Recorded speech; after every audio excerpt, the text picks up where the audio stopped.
ನಮಸ್ಕಾರ ಎಲ್ಲರಿಗೂ ಚಕ್ರವರ್ತಿ ಯೂಟ್ಯೂಬ್ ಚಾನಲ್ಗೆ ಸ್ವಾಗತ ಮತ್ತು ಸುಸ್ವಾಗತ. ಸೌಜನ್ಯ ಪರ ಹೋರಾಟಗಾರರಿಗೆ ಚಕ್ರವರ್ತಿ ಮಾಡ್ತಕ್ಕಂಥ ನಮಸ್ಕಾರಗಳು. ಮಿಸ್ಟರ್ ವೀರೇಂದ್ರ ಹೆಗಡೆ ಅವರೇ, ಧರ್ಮಾಧಿಕಾರಿಗಳು ಧರ್ಮಸ್ಥಳ ನಡೆದಾಡುವ ದೇವಮಾನವ ನಾ ಅಂತ ಇಲ್ಲ, ಕೆಲವೊಂದಿಷ್ಟು ಜನ ಅಂತ ಇದ್ದಾರೆ. ಅದ್ರ ಜೊತೆಗೆ ರಾಜ್ಯಸಭಾ ಸದಸ್ಯರು ಕೂಡ ಹೌದು ನೀವು. ಅದ್ರ ಜೊತೆಗೆ ಪದ್ಮಶ್ರೀನೋ ಆಮೇಲೆ ಏನೇನೋ ಒಟ್ಟಿಗೆ ನನಗೆ ಗೊತ್ತಿಲ್ಲ, ಒಟ್ಟು ಏನೇನೋ ಉಳಿದವರು ಕಂಡಂತೆ. ಸೊ ಈ ರೀತಿ ಇರಬೇಕಾದ್ರೆ ಮಿಸ್ಟರ್ ವೀರೇಂದ್ರ ಹೆಗಡೆ ಅವರೇ, ನಾನು ಒಂದು ಪ್ರಶ್ನೆಯನ್ನು ಕೇಳಬೇಕಾಗಿತ್ತು. ಎಷ್ಟೋ ಜನ ಪ್ರಶ್ನೆಗಳನ್ನು ಕೇಳಿ ಮುಗಿಸಾಗಿದ್ದಾರೆ. ಹಾಗಿದೆ, ಇದೇನು ದೊಡ್ಡ ಹೊಸ ಪ್ರಶ್ನೆ ಅಲ್ಲ. ಆದರೂ ಕೂಡ ಪ್ರಶ್ನೆಯನ್ನು ಕೇಳಕ್ಕೆ ಬಂದಿದ್ದೇನೆಂದ್ರೆ ಕಾರಣ ಏನು ಗೊತ್ತಿದ್ದೇನೆ. ನಾನು ಸ್ವಲ್ಪ ಹೆಂಗಪ್ಪ ಅಂದ್ರೆ ಹಸಿಗೊಡಗ ಹಳ ಒಗ್ದಂಗೆ ನಮಗೆ. ಓಕೆ, ಎಲ್ಲರೂ ಜನ ಶಾರ್ಟಾಗಿ ಮಾತಾಡ್ರೆ ನಾವು ಸ್ವಲ್ಪ ಏನಪ್ಪ ಅಂದ್ರೆ ಕೆದರಿ ಹರಿದು 12 ಮಾಡಿ ನಾವು ಪ್ರಶ್ನೆಗಳನ್ನು ಕೇಳ್ತಿರ್ತೀವಿ. ಸೊ ಅದೇ ರೀತಿಯಾಗಿ ಮಿಸ್ಟರ್ ವೀರೇಂದ್ರ ಹೆಗಡೆ ಅವರೇ, ನಾನು ಕೆಲವೊಂದಿಷ್ಟು ಪ್ರಶ್ನೆಗಳನ್ನು ನಿಮ್ಮನ್ನು ಕೇಳಬೇಕಾಗಿದೆ.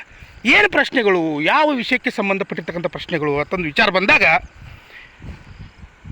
ನಿಮ್ಮ ತಮ್ಮ ಸರ್ಕಾರಕ್ಕೆ ಮೋಸವನ್ನು ಮಾಡಿದ, ಭೂ ರಹಿತ ಬಡವ ತಂದ ಸರ್ಕಾರದ ಕಡೆಯಿಂದ 7 ಎಕರೆ ಜಮೀನನ್ನು ಪಡ್ಕೊಂಡ. ಅದ್ರ ಜೊತೆಗೆ ನಿಮ್ಮಲ್ಲೇ ಏನಪ್ಪ ಅಂದ್ರೆ ಎಷ್ಟೋ ಹೆಣ್ಣು ಮಕ್ಕಳ ಮೇಲೆ ಧರ್ಮಸ್ಥಳದಲ್ಲಿ ಅನ್ಯಾಯ ಅತ್ಯಾಚಾರಗಳಾಗಿದ್ದಾವೆ.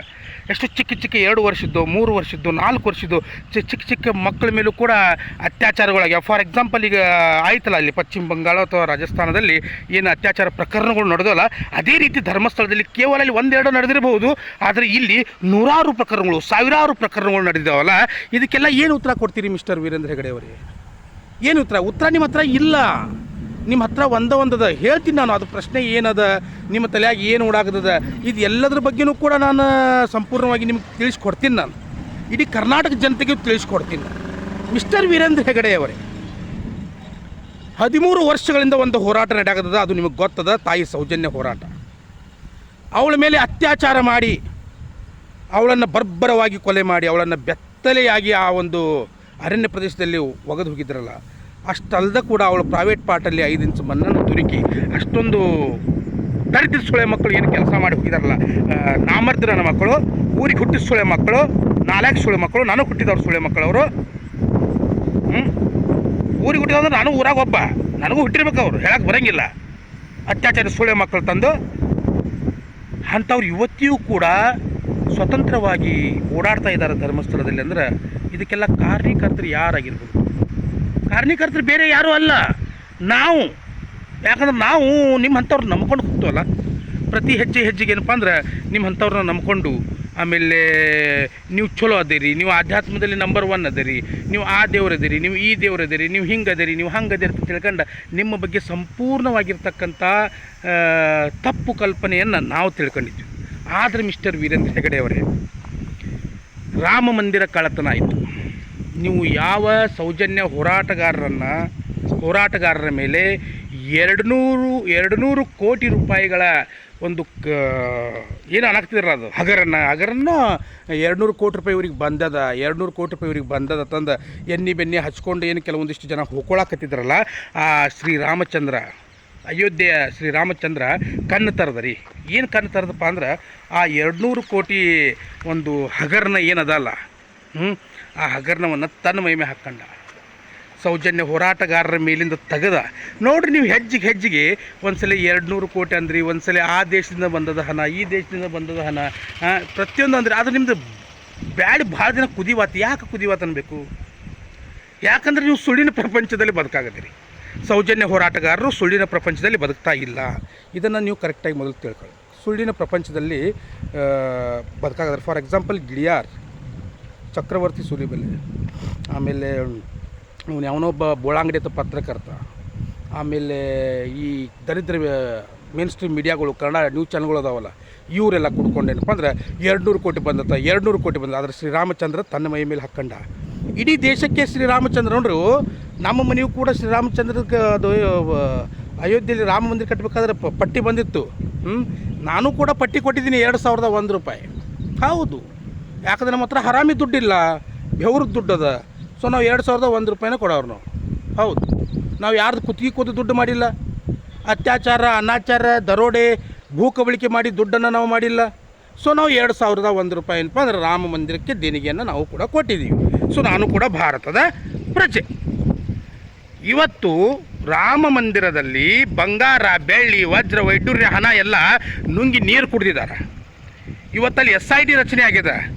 ಇಡೀ ನರೇಂದ್ರ ಮೋದಿ, ಯೋಗಿ ಆದಿತ್ಯನಾಥ್, ಆಮೇಲೆ ಇನ್ನುಳಿದ ಎಲ್ಲ BJP ನಾಯಕರ ಮೇಲೂ ಕೂಡ ಈ ಒಂದು ತೂಗುಗತ್ತಿ ಏನಪ್ಪ ಅಂದ್ರೆ ನೇತಾಡಕತ್ತದ.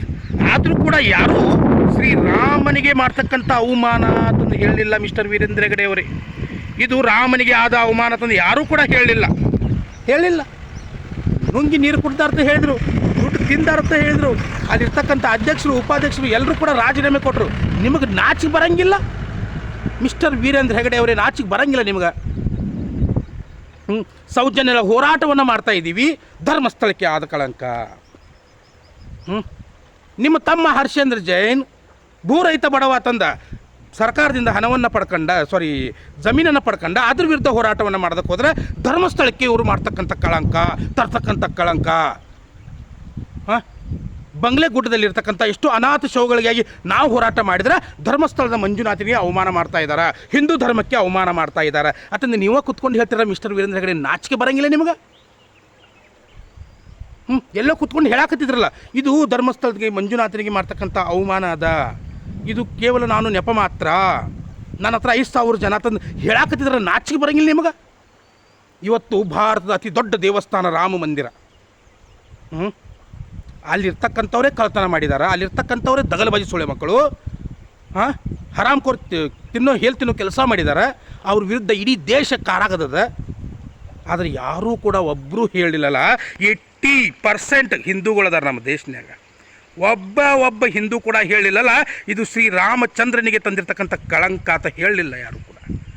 ಆದರೆ ಧರ್ಮಸ್ಥಳದಲ್ಲಿ ನಡೆದಿರ್ತಕ್ಕಂಥ ನೂರಾರು ಸಾವಿರಾರು ಕೊಲೆ ಅತ್ಯಾಚಾರ ಪ್ರಕರಣಗಳ ವಿರುದ್ಧ ಹೋರಾಟವನ್ನು ಮಾಡ್ತಕ್ಕಂಥ ನಮ್ಮ ಮಹೇಶ್ ತಿಮ್ಮರೊಡ್ಡಿ, ಗಿರೀಶ್ ಮಟ್ಟಣ್ಣನವರ ಜಯಂತ್ ಆಗಿರ್ಬೋದು, ವಿಠ್ಠಲಗೌಡ ಆಗಿರ್ಬೋದು, ಮಹಿಳಾ ಆಯೋಗ ಆಗಿರ್ಬೋದು, ಸೌಜನ್ಯಳ ತಾಯಿ ಆಗಿರ್ಬೋದು, ಎಲ್ಲ ಯೂಟ್ಯೂಬರ್ಸ್ಗಳಾಗಿರ್ಬೋದು, ಇಡೀ ಕರ್ನಾಟಕದ ಹೆಣ್ಣು ಗಂಡು ಮಕ್ಕಳ ಎಲ್ಲರೂ ಆಗಿರ್ಬೋದು ಹೋರಾಟವನ್ನು ಮಾಡ್ತಾ ಇದ್ದಾರಲ್ಲ. ಎಲ್ಲೋ ಒಂದು ಕಡೆ ಕೂತ್ಕೊಂಡ ಇದು ಮಂಜುನಾಥಿಗೆ ತಂದಿರ್ತಕ್ಕಂಥ ಕಳಂಕ, ಧರ್ಮಸ್ಥಳಕ್ಕೆ ತರ್ತಕ್ಕಂಥ ಕಳಂಕದ ಹೆಸರನ್ನು ಕೆಡಿಸ್ತಾ ಇದ್ದಾರೆ ತಂದು ಕುತ್ಕೊಂಡ ಹೇಳ್ತಿರಲ್ಲ, ನಾಚಿಗೆ ಬರಬೇಕ್ರಿ ಮಿಸ್ಟರ್ ವೀರೇಂದ್ರ ಹೆಗಡೆ ಅವರೇ, ನಾಚಿಗೆ ಬರಬೇಕು. ಏನು ನೋಡ್ತಿದೆ?